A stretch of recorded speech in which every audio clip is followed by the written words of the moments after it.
Dzień dobry, America Pusters. How's it rocking along? Well, we're at number 8 of the Up Your Jumper adventure, and in Wollongong and surrounds for a little while now. First, out of the Illawarra, I had a chat with Darren, who's part of Sustainable Illawarras Super Challenge. This is a program run in collaboration with a number of councils, where 100-odd families signed up to live more sustainably for a year. I'll let Darren explain the rest. I'm Darren Collins. I've got a website, greenchange.com, and that's just a blog I've set up for my family when we started in the Sustainable Illawarras Super Challenge. And so that's a project where they've got a bit over 100 families around the Illawarra who are all spending 12 months trying to be more sustainable. So Sustainable Illawarra is putting on courses, workshops, information sessions, bushwalks and demonstrations and all sorts of things. They got funding from, I think, the New South Wales Government Climate Change Fund. Okay. And it's Wollongong, Shawharbour and Kiama councils, which are all next to each other down the coast. Yeah. So they've got participants from each of those areas. So, yeah, so we set up a blog just to track what we were doing as part of that. A few crazy things there and some more normal things. So how did you get involved with the Super Challenge? Did you just hear about it through the paper? Yeah, it was through another blog, happyearth.com.au. That's a couple in Unanderra, and the lady there, she's employed by Sustainable Illawarra. Yeah. So she just puts something about it on her blog. Yeah. I've been following that for a while. Yeah.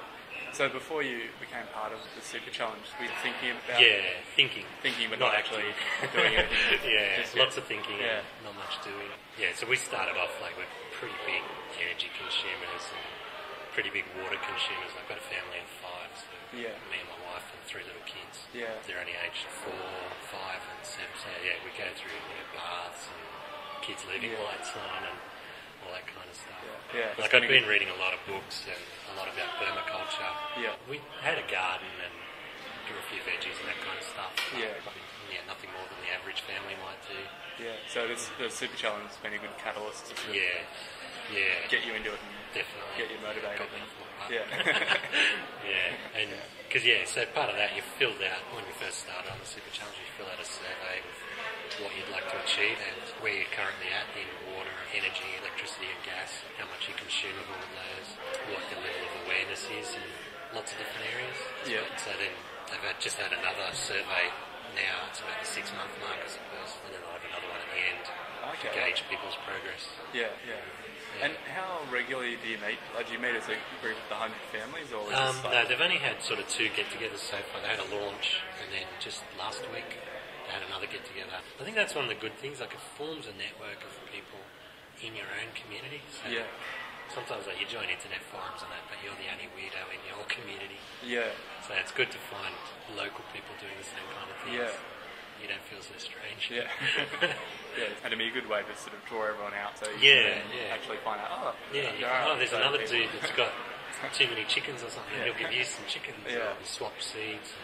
So they've got a forum on that Sustainable Illawarras site. Yeah. So that's been good too, just to get some ideas of where to, like even things like there's a thread on where to buy local food, locally produced food.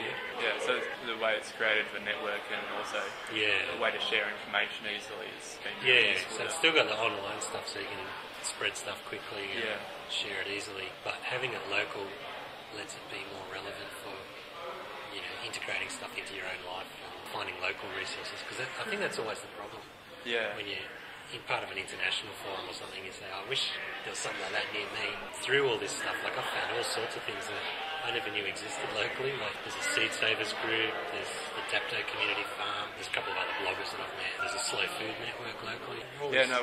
Once you start looking for it, like that's what I found with this trip is, like I rocked up here and just searched Sustainable Illawarra. Everything sort of came up from that. So you and your family have been doing this for 6 months. And what sort of changes have you made at home? Well, the biggest thing so far is that we swapped out our off-peak hot water system for a solar one. I wanted to do something different because our old hot water system was still okay, it still worked. Yeah. But, the rebates are running out soon, potentially, and I thought if it breaks in another year and I have to pay full price, it's going to be worse. So they take away the old hot water systems and recycle them and stuff, so I guess it's not so bad. Yeah. It still feels wrong to throw out something that works. Yeah. I mean, in theory, you could just connect the old system, the old tank, to solar panels and use that to heat it, just because you just pump water up to the roof and back down. But when I looked into that, to buy all the parts to do that, was going to cost more than buying a complete system, especially because you wouldn't get any rebates if you just did that part of it. Through the same people, we've ordered a solar electricity system for the house. It's the 1 kilowatt grid connect system, and that's got really good rebates that are, again, they're changing. Yeah. At the end of June, they change. And what other things have you come across while doing the challenge? Have you had to make any big changes, or...? I've been monitoring electricity usage, and I found we've got those halogen downlights all through our house. Yeah. We thought looked really good when we renovated, but they're real energy hogs.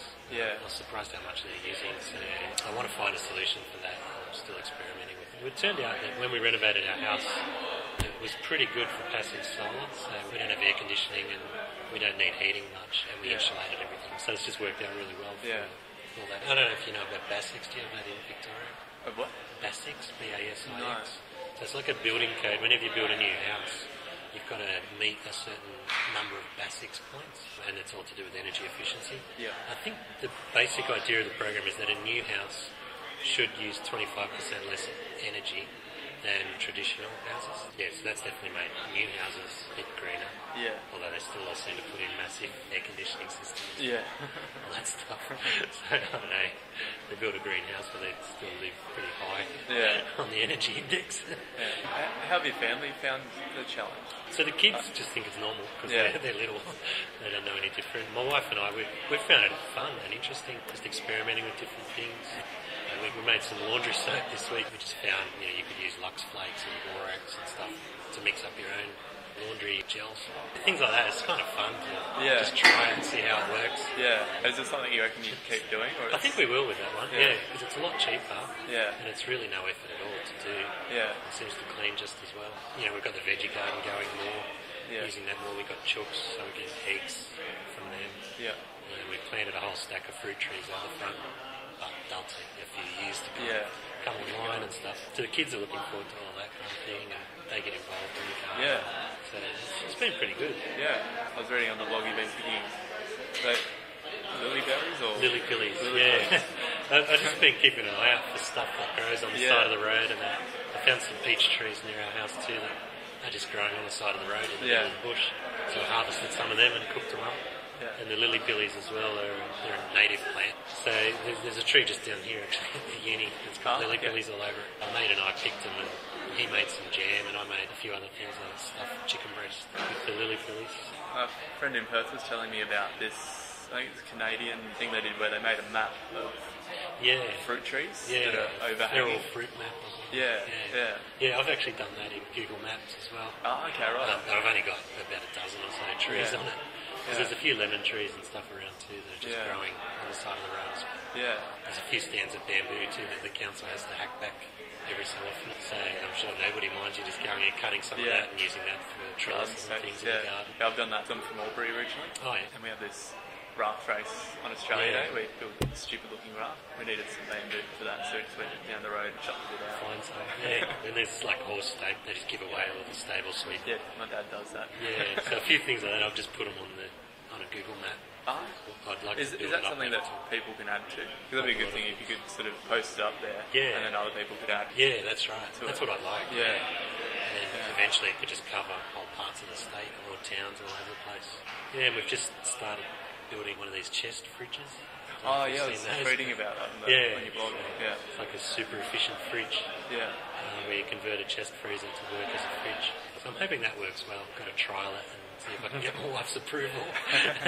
And then we'll get rid of the old fridge. Yeah. So is this the first time they've run the Super Challenge?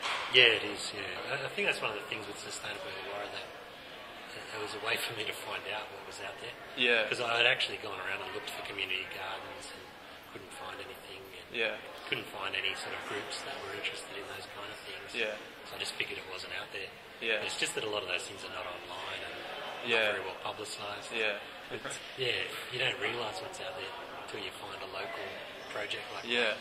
That can really spread the word and help you find it all. Well, that was Darren, whose family is part of Sustainable Illawarras Super Challenge.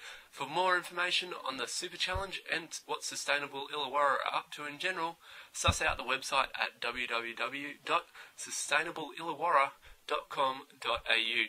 Coming up next in the Up Your Jumper series is an interview with Ian from DreamSafe, a mattress recycling company.